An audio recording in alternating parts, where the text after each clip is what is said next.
Hello and welcome to the Cabinet of Doll Curios, where you will find creations of horror, beauty and the perfectly imperfect. As usual, I start off by cutting the hair short and dipping the head in some boiling water for about 30 seconds, and then you can easily just pop the head off the neck piece and then scrape out the inside of the hair with all the glue with a screwdriver, and then pick it out with some tweezers. I find that's the easiest way for me. You might have your own way. And then get 100% acetone and remove the factory paint makeup. Only on the face. If you get any on the body, it will melt it slightly. There's a few new things I actually tried with this doll. One is the Apoxie Sculpt and the other is Worbla, as you'll see a little bit later on. I thought I'd decide on this one to actually fill the joints in so it was all one piece. Normally I don't mind the joints showing at all, but for this I just wanted to try a little bit of something different. After it dried for around 24 hours, I then went in with some very fine sandpaper.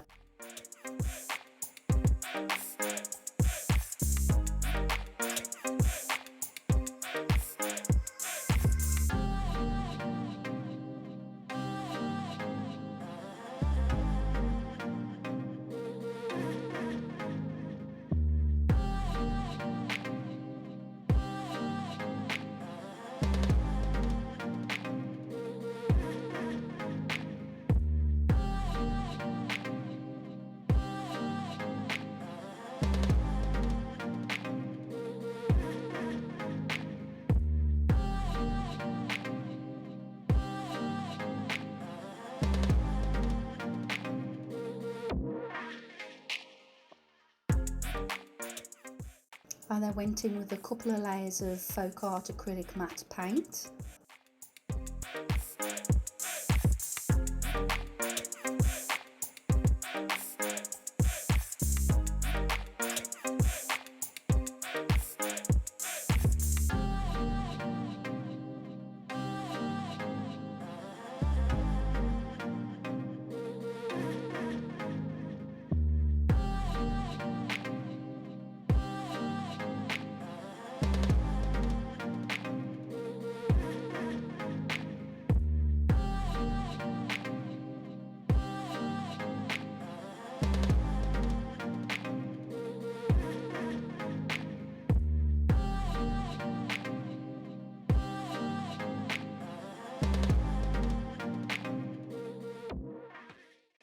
I didn't show the process of the Worbla that you'll see here for her boots, as it was my first time using it and I just wanted to really concentrate on using the Worbla with my hairdryer, and it melts it, and then when it dries it goes into a hard plastic again. It's actually brilliant stuff and was great for making boots, and I also made her kind of corset with it as well. I rerouted her hair, but only on the outer layer. Rerouting the whole head will give a really lovely, sumptuous, thick head of hair, but I didn't actually want it for this one. I wanted it more, I don't know, I suppose you could say realistic in a way. Especially when it was put up in a ponytail, it really didn't matter that I only did one layer of rerouting.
After all the paint had thoroughly dried, I went in with some Panpastels to give the body and face some blushing. I love doing this bit, I just think it gives a lot of realism to the piece.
I'm using Derwent Inktense watercolour pencils to do the eye details.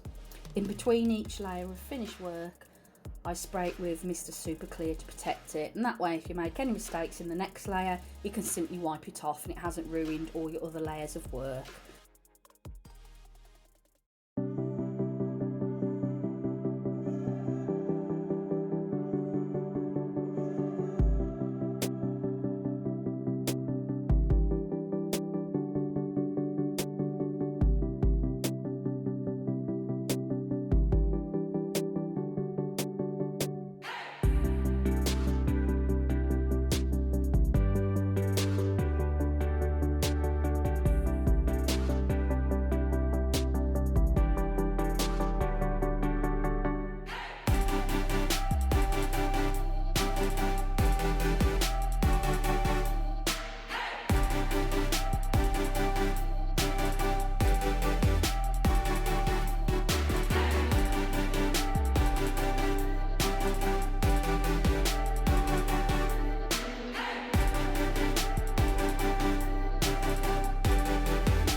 Something new I actually tried on this particular doll was a hairline.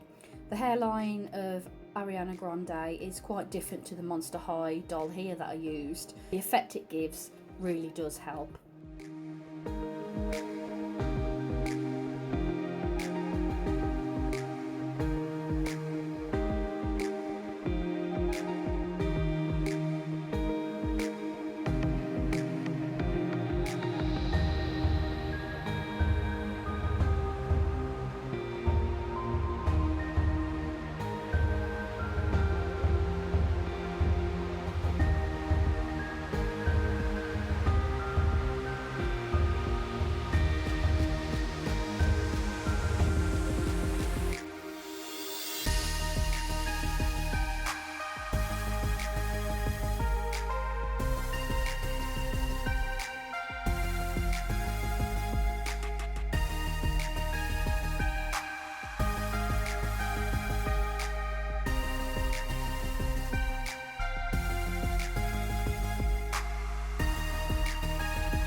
didn't actually realise Ariana Grande had so many tattoos.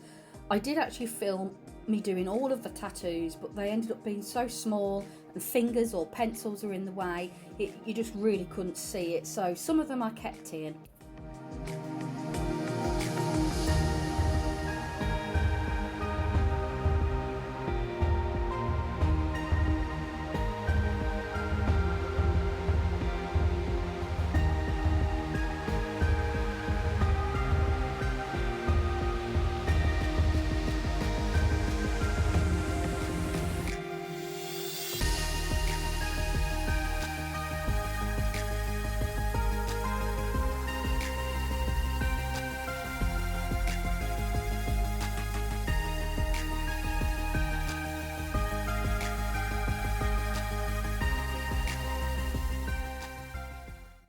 I was requested to make this doll for my cousin, for her son, who absolutely loves Ariana Grande and has been to see her in concert. He loved her. And the last stage I like to do is going over the eyes and lips with gloss.